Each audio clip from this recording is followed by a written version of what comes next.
Okay, so it's the third night for me without sleep, and I'm losing my power and my will. But it's a time of great hardship. Certainly not. I mean, the first night or the first series of night that I can't sleep. But I mean, you know that the situation is getting worse each day. You can see here the electrolysis of the juice that contained the ring experiment that was cut short today. Still I'm doing electrolysis. Interesting to say that you actually see the bubbles of a typical electrolysis, so maybe something interesting is happening. In a bit I will take, with the syringe, part of the liquid and put it on a slide and try to see if something interesting is shown in a microscope. You might find the whole idea of me conducting science experiments Earth is literally burning. You might find it ludicrous, but again, it's not for it's not for nothing that these creatures are called Neros, right? Nero from Neron. But I wanted to speak about an issue. It's not a terribly important issue, and it's not relevant for anything that, it's not directly relevant to anything that happens right now, but just there are so many disgusting things in the state of Israel and I think that, for the sake of history, it's advisable that anything that comes to my mind, I will just say it for the record, for future, because I feel that many things will just pass with history because people will be afraid, or they just got used to keep silent. I never got used to it because I was never part of the intelligence community, so I'm a prey. They hunt me, but I'm not one of them. So without further ado, I will just point out, it's just one specific issue, but it should be noted. So, you know that the typical marriage inside the Israeli intelligence, and the Israeli intelligence is far, far larger than the reported numbers of the Shabak and Mossad, the Amman. It's actually hundreds of thousands of people. And you know that the typical marriage is between a woman that is a titan, and she has, an intrinsic problem with having a sexual relationship with Homo sapiens men, and Homo sapiens man, which is a homosexual or a pedophile or both, and many times he was not born in Israel, and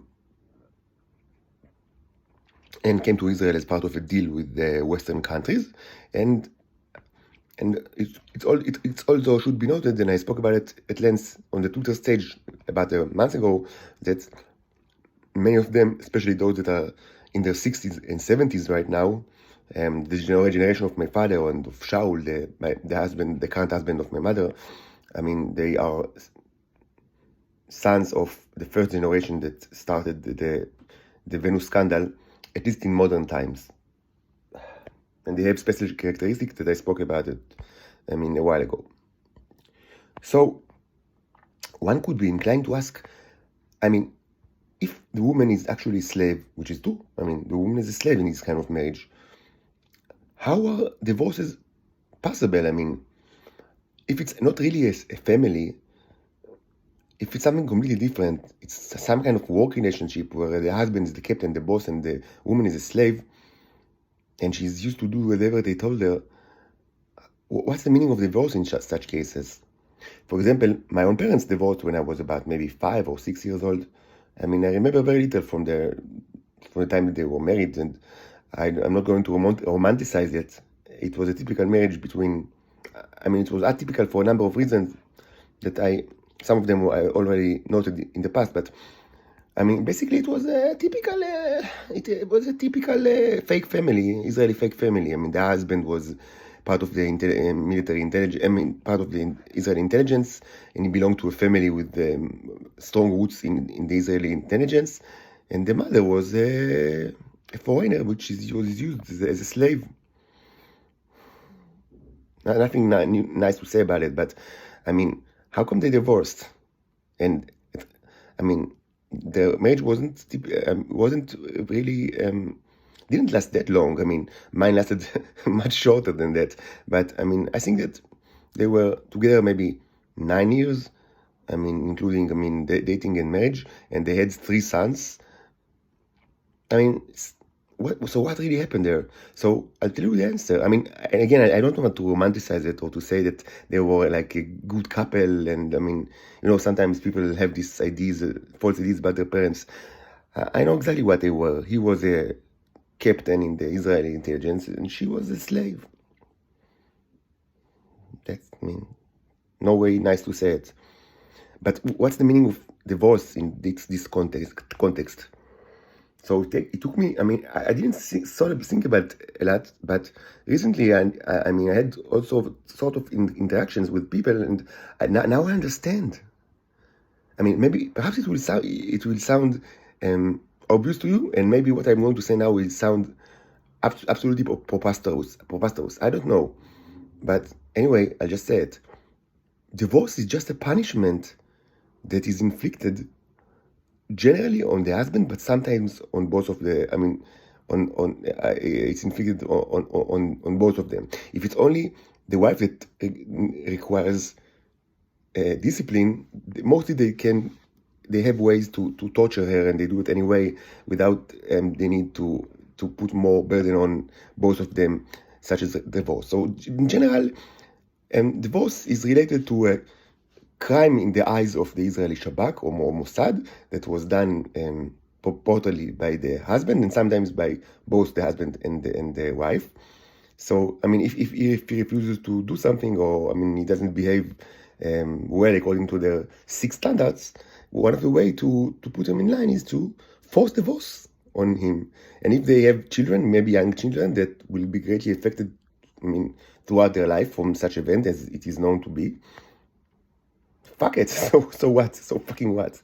Who cares? So next time, the husband should know, the man should know not to be such a not to show chutzpah, not to raise his head before the masters of the Israeli intelligence and Israeli government.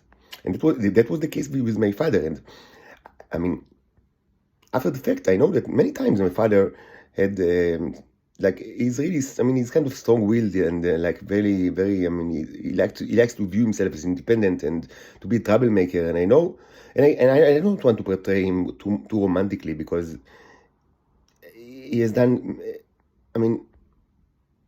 throughout his life, he's done insane things that cannot be justified. And towards, last decade or two, he became really mentally ill.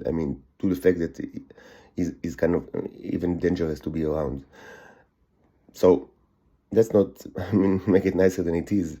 But indeed, he has a high level of independence with him, which is not typical to the Israeli intelligence. So I understood that throughout his life, many of the peculiar things that happened to him, while I was aware of it, also things that looked like fake fights or fake conflict in the workplace or between he and his friends, all sorts of bad, unfortunate, seemingly unfortunate and unexplainable happenings. I understood that they were all, Shabak shows. It was part of the theater of the Shabak, which the purpose was was always to punish my father, because he is a pain in the ass, and people that are pain in the ass are punished. And again, I don't want to romanticize anything, and I don't want to say that my father is a especially good person, because he's done horrible things, including to me, specifically to me. He's done terrible things throughout his life. So, it's not my point. My point is that for them, if a person is independent and show resistance to their dictatorship, they can put any insane punishment on him without a trial, including force him to divorce, and of course, I mean, a move which will affect mostly not him and even not the wife, which is a slave anyway. It will affect mostly the children, and they had 3 sons. The older of the 3 committed suicide, and I mean, that's I mean, it's not the most horrible thing that takes place in Israel, but it's just another brick in the wall, another brick in the wall. I need the rescue, and I need it now. Me and my daughters. Any hour that passes it means further calamity that will come to the planet Earth in the form of asteroids and other extreme geological and weather events. It's just a fact. This is a fact.